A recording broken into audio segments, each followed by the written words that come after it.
Get on my level. Get on my level. I'm too fly. Quentin Richardson loving everything about this. Got it up and it's stuck. Get on my level. You know him. He's back. Quentin Richardson. Of course, he's got the Knuckleheads podcast with Darius Miles. Good day to you, sir. How are we doing today? I'm good. I'm good. Appreciate y'all having me. Good morning. Thanks for coming back. Yeah, you know what? We're gonna get right into it. We had a game last night. We finally got these conference finals kicked off. What'd you think? What was the biggest takeaway you took from that one?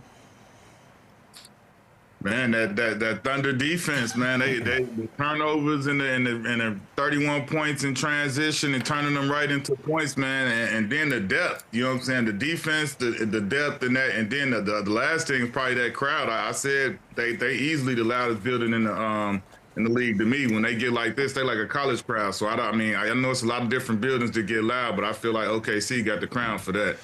Especially to everybody else. Q, we talked about this earlier in the show, and after the game, former Nuggets head coach Mike Malone said Shea showed why he's the MVP. Now, I think he is the MVP. I think it's facts, but was this a bit of a shot, or is he just telling the truth? Yeah, I think he's just telling the truth, man. Coach Mike Malone isn't that type of guy to take a dig, especially if somebody like Joker, who he loves like that. I don't see. I think it's just that, you know, when he was during the season, we saw him say different things and try and go for his guy. But I think at this point, it's pretty much a foregone conclusion that you know, the world knows that Shea's going to be announced as the MVP tonight. So it would be stupid not stupid, but it would be crazy for Mike Malone to say anything other than that last night. You know what I'm saying? On his debut, he can't go and still get his guys back. That is true. He is a little bitter, but Q, one of your former teams, the Knicks, are going to the Eastern Conference Final. First time in the Eastern Conference Final since 2000. Are you starting to become a believer that they can get this done? Once they beat Boston, I felt like, yeah, they absolutely have a chance. I mean, Boston was a team I had winning the championship this year. I had picked them to win and come out of the East and win the whole thing. So once that went up in smoke, I mean, it's up for grabs. And I feel like when they got a Jalen Brunson and the supporting cast and everybody they got, they're going to need Cat to play big, though. I mean, obviously they're going to need OG and the rest of them guys, but Brunson and Cat, they got to be the pillars. Like, Cat got to be the second guy, and then everybody else fall in behind them and do what they do. But they need a big series from Cat. He's cheering, go New York, go New York, go, huh? Yeah, man, hey, listen, y'all cannot front. Y'all cannot front. Seeing that pandemonium, albeit just for the second round, but like you gotta be wondering like what's gonna happen if they win this series? What's gonna happen if they? It's gonna be a state of emergency. I'm worried about the streets if they get to the finals. National Guard. It's gonna be a whole thing. It's gonna be a problem. I mean, you gotta love it, man. When the Knicks winning in that atmosphere like that, you can't say it don't look fun. You can't be like, for me, playing there as long as I did and going through what them fans had to go through, I'm happy for them that they getting this chance. And that's why you're seeing this overwhelming abundance of a show of celebration, even though it's only the second round and it's getting to the finals, like to the conference finals. It's like, these things are a big deal. Like, I was there when the Giants won a Super Bowl, when the Yankees won, and as happy as everybody was, they was like, man, when the Knicks gonna win? Like, if the Knicks win, you really gonna so like to see what I saw, witnessing that, and to know that if the Knicks win, it would be bigger. Now I'm getting a little sampling of it with what's going on these last few days. You know, I'm glad you brought that up. The lean years, we'll just call it that, when you were there. And now you're seeing the Garden and the city and everything that's going on around it. What does that look like? Like, you have to remember when you were there, what it felt like, what it sounded like. I mean, it's got to look crazy to you now. No, it's amazing, man. I mean, like I say, my first 4 years there, like you say, it was the lean years. Then I got signed back at the end in 2013 when Melo them were #1. And I got to see the Knicks tape and how, like, that was a shock for me to see, like, yo, this is bananas how it is now, where they went in, they're the #1 seed, and to see everything, how the city was in the Garden. And so to see this is like kind of tenfold for what that was in 2013. So like I say, man, I'm just excited for the fans, for the people that work in that organization that's had to, you know, be losing and be dealing with being like, because the Knicks, no matter what, when we were there, like you said, it was the lean years, Michelle, but like, nah. Didn't matter. We was front page, we was back page, we was everywhere, we was national news, and so it didn't matter. Like, you bad there, you feel it in New York. So I'm happy for the organization, the people. Like, I know some of the trainers that's been there, Ant, been there forever since we've been there, and for him to get to go on this ride and try and know that he got a real chance to win, man, that's a special feeling for guys that's been there for a long time and hadn't had this situation. The Jalen Brunson at all, I mean, he's such a likable player in the league, and what he's been able to do in that uniform has been incredible. And of course, because we don't know what else to do with ourselves, we start the lists of the greatest of all times. And so the Knicks talk began pretty early. And so I'm wondering, look, if you don't want to say he's the greatest Knick now, that makes total sense. But we could start making some milestones. If they get to the finals, can we have that conversation? If they win a championship, I have to imagine the conversation's over. Like, how are you looking at Jalen Brunson? Yeah, I feel like if he wins one, it's completely over. I think that's the only thing he has to do. Everything else stacks up. I mean, when you think about, like, when you talk about just his play on the court and the way that he's gone about being a New York Knick, it's been flawless. He hasn't had anything off the court anywhere. He's done nothing but showed up and been a professional. Then the actual product that he's put out there, he's done more than what anybody could have expected. I don't even know if he expected to do this well. And secondly, you had the dude take a discount. When you do that in New York and you the player, you the type of player he is, and you got other guys on your team who's making more money than you, and you are by far the best player, and you allowed this to happen so that you could create a team that could try and bring a championship, he's legendary. He's bigger than Lynn Sanity and anything else they ever had. So if he wins a championship, it's curtains. That's the only thing he needs to do to put a bow on this thing, because he might get it without getting a championship with the rate he's going. Yeah, I feel like he can do no wrong, right? And I just do feel like even if they happen to lose this series to the Pacers, doesn't it feel like he's kind of already solidified himself as that guy, or as if Towns still kind of has stuff to prove? Like, I feel like the Knicks fan base could still turn on Towns if this series goes rogue, right? Oh yeah, come on, man. This New York He's laughing. City. This New York City now. Like I would hate to see that happen, because I've seen it and I know how tough that could be in New York. But I mean, Cat just got a ball, man. That's all. I mean, he's got the talent, he's got the skill, he's got the team, he's got the opportunity. You know what I'm saying? He's not in a position where he don't get to play and shoot and do things. All you got to do is go out there and ball. I mean, it's not going. I mean, obviously it's going to be a hard-fought series, but the level of talent that Cat Anthony Towns is, man, he got all of the skills in the toolbox to get it done. He's got to go out there and do it. So, Q, let me ask you this. The Knicks, they obviously send home the Celtics. Tatum goes down, which that series was over even with him. Pacers send home the Cavs. Right now, looking at the Cavs and the Celtics, who is in the best position to contend over the next few seasons out of those two? I mean, I would say next season, obviously, the Cavs got a better chance than the Boston Celtics, because, you know, Tatum will be probably out most of next season, if not all. And, you know, they're gonna have to do some changes from the sounds of everything that's going on. But, I mean, Cleveland, they just got all their guys signed up. They intact. I mean, they should be ready to run it back and be ready to feel like they learned something this year. And knowing that, look, Boston, who didn't put us out anyway, they're not in our way, but like we just got to come back and shore up the things we got to shore up and do what we got to do. But I think they got all of the pieces, man. They probably could use something here or there, but they got all of the pieces. They just got to put it together the right way. And on the Boston front, I feel like Jay Kidd sparked this whole debate last year during the finals with who the best player is, for Tatum or Brown. Now Tatum's out, so now Jaylen Brown clearly is the #1 guy. Can he be the #1 guy? And obviously there's some questions of who they're going to get rid of, whether it's White or Porzingis or Drew Holiday. Regardless, can Brown be the #1 option on a championship team? Yeah, absolutely. I mean, you saw what he did last year in the finals. He won a Finals MVP. He won an Eastern Conference Finals MVP. So I think he answers whatever question, and that was with Jason Tatum playing with him. I mean, now next year I can't expect the Boston Celtics to be a title contender, so I don't think that's a fair thing. We don't know where their lineup and roster will be, but we know Tatum will be out, and that's a significant enough hold to say that I don't think they'll be a contender without him. But I mean, I think JB will do fine. I think his points will go up, and his production and his usage and everything else, and I think he'll get to show what he really can bring to the table, because he's only had, 1 year before Jason came in, and it's been him and those two guys back to back, side by side for the rest of the way. So I think this will be something that will be possibly good for JB. He'll get to show people what type of star and superstar he could be if he was in a situation where it was just his show. And I think you'll see his productivity go up. Q, as you know, we're in the era of the super team. So we'll be looking at our 7th NBA champion over the last 7 years. Do you think the parity is good for the NBA, or do we need to keep building these super teams? Nah, I love the way it is right now, man. I love the way it is with the parity. I love going into the playoffs like this. When I started these playoffs, I had Boston to win it, but I wasn't like, I wouldn't have been shocked like when they lost. I'm not shocked that they lost. I felt like a lot of teams could beat a lot of teams, even though we tend to pick our favorites on who we believe in and who we think could get it done. But I felt like that, like coming down the stretch, the whole way coming into the play-in tournament and all of these things. It was like, bro, anybody could beat anybody, and you can't be sitting there with your jaw dropped. Like, it's not going to be a shock if somebody loses. So to me, that's what's the most exciting about it to me. I think that's what's bringing the viewership up. I mean, obviously, they letting them get a little more physical than they had been letting them get out there.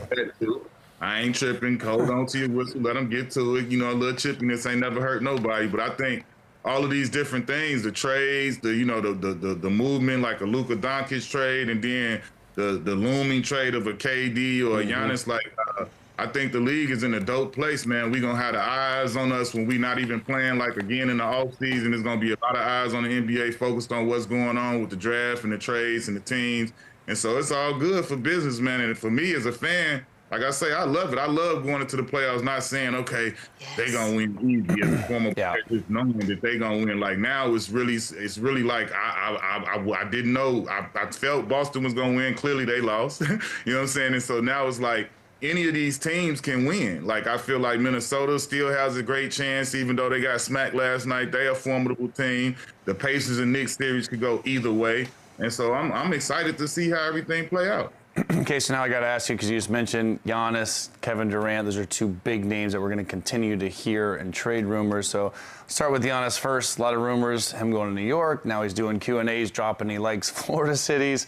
There's teams like San Antonio and Houston with a bunch of assets, Golden State, that can try and go to get him. Where do you see him going? Is it a point where he ends up asking for a trade? Does he go back to Milwaukee? What's your take on Giannis? Man, if he, like I say, if he doesn't ask for a trade, I don't see him going anywhere. I don't think Milwaukee will make a move and get rid of him unless he kind of goes to them and says this is what he want to do. But if he decides to do that, if I'm him, I go to San Antonio. Go on. Him matching up with Giannis, man. Like, I feel like the difference, like, you know, Giannis is he's like the juggernaut. He's the immovable object running through people, the force. And then you got Wemby, who's this. He's more of a finesse. He's still locking everything down at the rim, but he's more of a finesse, shooting threes. He's going to give Giannis that space on the inside to do his thing. I think they could work really well. And then you look at the other pieces, you know what I'm saying, because they could get rid of a lot. They got a lot of draft players, a lot of draft picks, and they got a lot of young players. So they could still potentially keep Castle, Fox, and Chris Paul, and possibly in some of those, like a Sochan or whatever, and they could get off of like a couple of the young guys and throw some picks and still make it happen. So for me, I like the Spurs, but I mean, you know how that go. We don't know what's gonna happen until to the superstars decide. When they deem where they gonna go, that's when all the whole summer gonna start. Because you got two super duper stars. Just, you call them seismic activity. If they make any move, that's like the whole NBA world is getting kind of reshaped. So until they make their move or their decision, it's gonna be kind of a holding pattern for the rest of the league. We know how this is, Chandler. We was around when LeBron and them was doing the big three and everything. It was everybody sit and wait and watch on TV. And then you could go do your deals and everything. That's how it's going to be for these guys this summer. And so on the flip side, KD, obviously he gets a lot of shit for the super teams and joining up. Sorry, my language forgot NBA TV, my bad. Is there a team that you can see him going to? Obviously, a lot of people are going to want to acquire a guy like Kevin Durant. If you watch Phoenix this year, he's all but out of there. I can't see him going back there. So where do you like to see Kevin Durant go?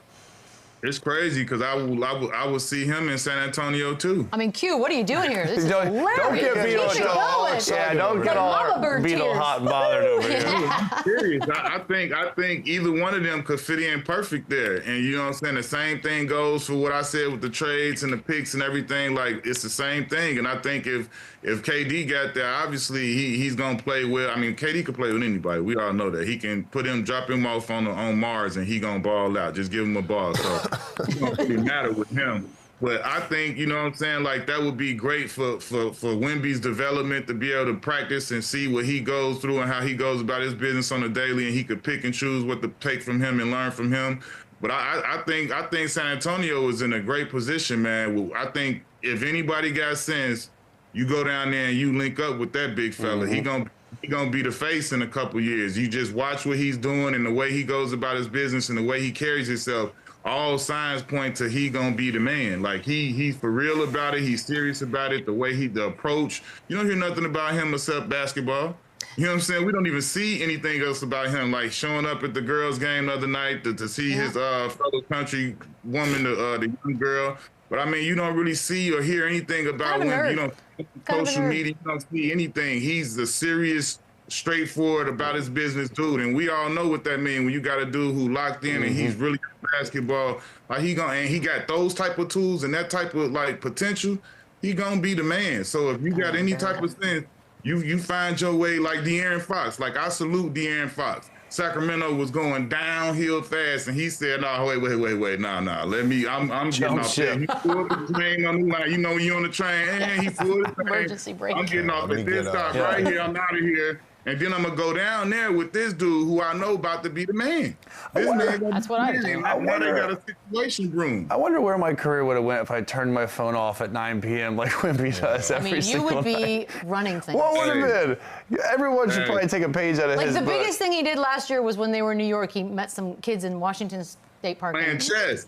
He's reading books, playing chess, going to sleep at 9. Like, sheesh. Well, speaking of the state of Texas, the Mavericks won the draft lottery last week. We had Boogie Cousins on, and he made a pretty interesting take. He said that he thinks the Mavericks are going to trade the #1 pick for Kevin Durant. What do you think they should do? Should they draft Cooper Flagg, or should they move this asset to get a big piece and get this? Boogie also said Ace Bailey should go #1, not Cooper Flagg, too. So he had a couple of zingers yesterday. Out loud. We like it, though. If I'm Dallas, I draft Cooper Flagg and keep the pick, and I draft him. I feel like he fits perfectly in their lineup with everything they got going on. I mean, the KD thing is like shooting for a star. You don't want to get yourself in that situation where you gotta, something like the Suns, where for whatever reason it just don't work. I think if you go with the younger pick, it's not gonna cost you as much money. Everybody know about that with the money part of it. He's on a rookie deal. I mean, the rookie deal is bigger than they used to be, but like still, he's on a rookie deal. And I feel like Cooper Flagg checks all the boxes for what they need. I mean, the one thing that he doesn't do is, nowhere near. Obviously, like the KD is shoot the ball, but they still got shooting and scoring around him. But he brings that intangible. To me, when I look at Cooper Flagg, my player comp was Andre Karolinko. And when I say that, people are like, what? I'm like, first of all, don't disrespect AK-47. He was a bad boy. That's to start with. But like when you look at Cooper Flagg's game, he's more explosive than AK-47, like offensively, and he got way more bounce to him and pop. But when you look at the defensive intangibles and the play hard and the unselfishness and the I don't have to score 20 or 30 points to impact the game, that's where I compare him to him. Cooper Flagg impacts both sides of the floor. He's coming out of nowhere, flying and blocking shots. He's rebounding, putbacks. He's busting out with the ball. These is all things that AK-47 did. He was a hound on defense. He hustled, played harder than anybody on the court. Like, these are all things that AK-47 does. Now, Cooper is more vocal, like more loud and combustible and things like that. He's got probably a little more passion that he shows outwardly than AK did, but outside of that, they are really similar fit. I mean, I don't know that, that he handles better than AK does, but I mean, to me, that's why Dallas is the perfect fit, because he has chances to grow. He doesn't have to come in and be responsible. Bless you. I also just feel like for Nico's job security, too, the worst thing he could do is trade this pick and then him turn into what people think he's going to be. Then he's really out. But if it's for Giannis, I don't know that you lose. Then Giannis is 30, then he gets hurt. He's not the same person. You just traded the next big thing. Like, that's a ballsy move. My boy Nico, too, man. Nico took a hard rap for all of this, and we know how this goes in sports. He ain't just do this on his own. This was no way just a one-man his decision on his own. So rogue. Just woke up one morning. Yeah, I hated to see, because when I came in the league, he was just joining Nike, and we kind of grew up in it together. And to watch him, and he one of the best dudes out there. He doesn't really talk much, so to see him get kind of like sprung into the forefront like that, and to hear he needs security for his families and stuff, and that's crazy. To know the dude he is, and to know that he had to endure that, I hate it for him. But he'll be all right. I think he'll be all right. He got blessed right here, so he's straight. This is the best gift he could have got. It's very, very, that worked out. Fortuitous. I want to throw out some names, obviously all greats. Jamal Crawford, STEPHON Marbury, Steve Francis, you. All in your primes. Who's winning one-on-one? I'd pay $100K to see this. 100K? Dang, George. What? Are you serious? About me just paying said or me. Well, which part? Which part? Yeah, which part? I said I'd pay to see it. You just said me against all guards. Yeah. I'm not losing. I'm Big not, body.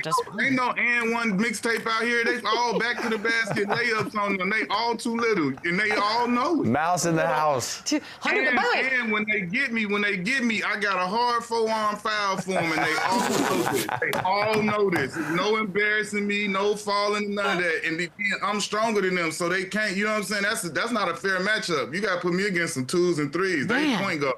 But question: will you wear the headband in this one-on-one? Got to. have to. Oh, that's a must. But like, Wait. this was all like back then. I ain't playing no one-on-ones right now. I only shoot standstill shots. I train my kids and shoot. That's it. I ain't trying to hurt my Achilles. I seen this story. How many headbands do you think you've Yeah, owned that in your guy. life? Like, yeah, take a guess. Headband? Yeah, like, what are we looking at? That's not even. I don't know. You see, that's the headband from the on the 3-point trophy. shot. I mean, that was really won. it's got the good That's the seat. same one when I won it. I threw it up on there right after. They never came up. It's awesome. That's awesome. I just love that. We love this so much. Thank you for the time, Q. We will we'll talk soon. Thanks, Q. Appreciate it. Anytime. 100K? Money bags over here, just throwing it around. Run it back, run it up, run it back, run it